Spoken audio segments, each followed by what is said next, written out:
교통사고가 났는데 너무 놀라셨나 봐. 심장마비가 오셨다. 경우 좀 시켜요. 니들 둘 한 큐에 끝내줄게. 대체 뭡니까? 갑자기 나타나서 왜 이러는 거지? 사랑하는 가족이 쓰러졌습니다. 한 분은 세상을 떠나고 한 분은 의식을 잃은 채. 그런데 장례식장에 나타난 그녀 왜 왔을까요?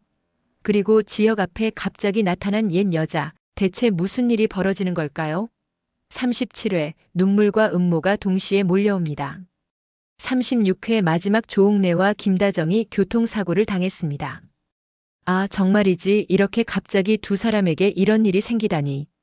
그런데 예고편을 자세히 보니까 조옥래는 심정지로 세상을 떠난 것 같은데 김다정은 아직 살아있는 것 같아요. 다만 의식이 없는 상태로 병원에 누워 계신 거죠. 한 분은 영영 돌아오지 못하고 한 분은 깨어날지 알 수 없는 상태. 이게 더 가슴 아픈 것 같아요. 이상철이 무너지는 모습 보셨죠? 평생을 강한 가장으로 살아온 남자가 처음으로 흘리는 눈물. 지혁도 수빈도 지환도 처음 보는 아버지의 그 모습이었을 겁니다.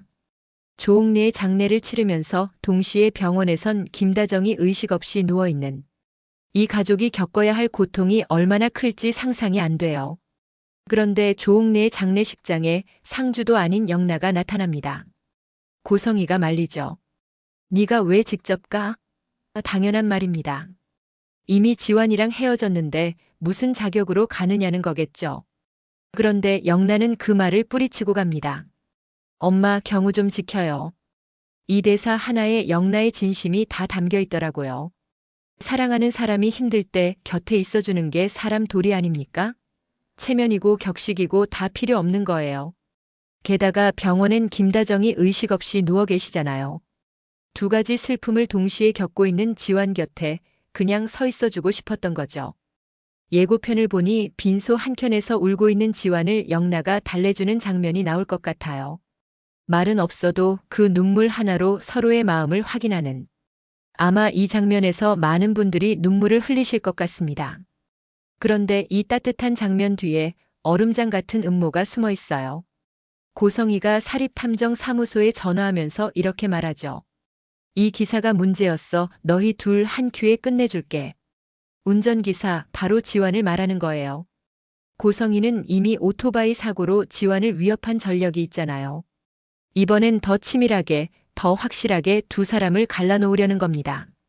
지환에게 무슨 누명을 씌울 수도 있고 아니면 또 다른 사고를 꾸밀 수도 있어요. 영라의 웹툰 사무실을 망가뜨릴 수도 있고요. 고성이는 보통 여자가 아니에요. 무서운 여자죠. 돈을 보고 계획을 짜는 사람입니다. 영라를 부잣집에 시집 보내려고 하는데 지환은 가난한 집안 아들이잖아요. 고성의 눈엔 그게 절대 용납이 안 되는 거예요. 사랑? 그런 거 필요 없어요. 돈과 신분, 그게 전부인 사람이에요.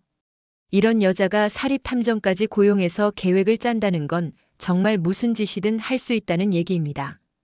앞으로 영라와 지환에게 어떤 시련이 닥칠지 생각만 해도 가슴이 철렁합니다.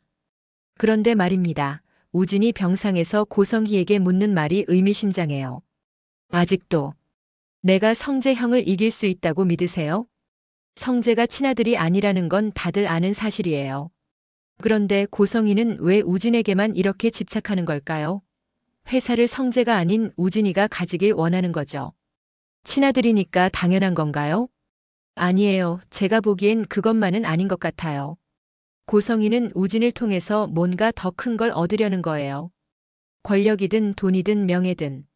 아들조차 자기 야망의 도구로 쓰는 사람이에요. 그래서 우진을 그렇게 압박하면서도 절대 놓지 않으려 하는 겁니다. 반면에 성재에겐 겉으로 착하게 대하면서도 속으로는 후계자 자리를 당장 빼앗으려 하죠. 무서운 여자예요, 정말.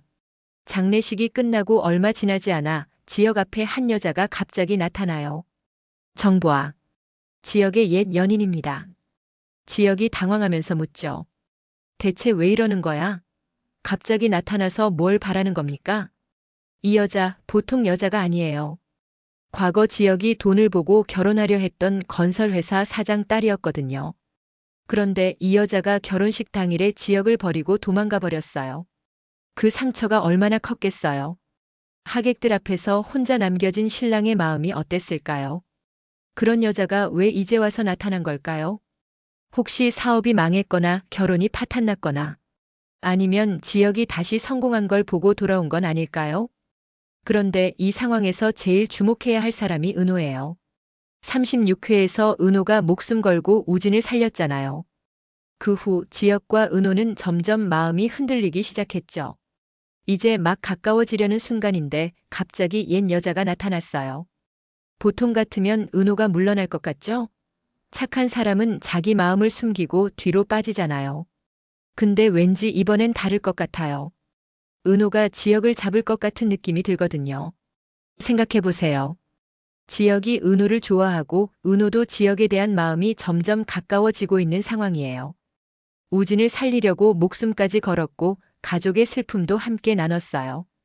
그런데 결혼식 당일 도망간 여자가 이제 와서 나타났다고 물러서야 합니까? 저는 여기 있겠습니다. 지역 선배 곁에. 은호가 이런 식으로 조용하지만 단호하게 자기 마음을 지킬 것 같아요. 오히려 보아의 등장이 은호에게 결심의 계기가 될 수도 있을 것 같습니다. 37회는 정말 중요한 고비가 될 것 같습니다. 조옥래를 잃은 슬픔, 의식 없는 김다정을 지켜봐야 하는 고통. 이 이중의 비극 속에서도 피어나는 사랑이 있고 음모 속에서 드러나는 진심이 있어요. 장례식 이후 지완과 영라의 관계가 어떻게 변할지, 고성희의 계략이 언제 터질지, 그리고 은호와 지역, 거기에 갑자기 나타난 보아. 이 세 사람의 관계가 어떻게 얽힐지 정말 궁금합니다. 한 가지 더 주목해야 할 건 김다정이 깨어나면 교통사고에 대해 뭔가 중요한 증언을 할 수도 있다는 겁니다. 혹시 이 사고가 단순한 사고가 아니라 누군가의 계획된 범죄는 아닐까요? 그리고 37회 마지막엔 우진과 성재, 두 형제의 운명을 가를 중요한 순간이 올 것 같습니다. 이 영상이 도움이 되셨다면 구독과 좋아요 부탁드립니다. 여러분의 댓글로 함께 이야기 나누고 싶어요. 다음 회차에서 또 만나요. 대체 뭡니까? 갑자기 나타나서 왜 이러는 거지?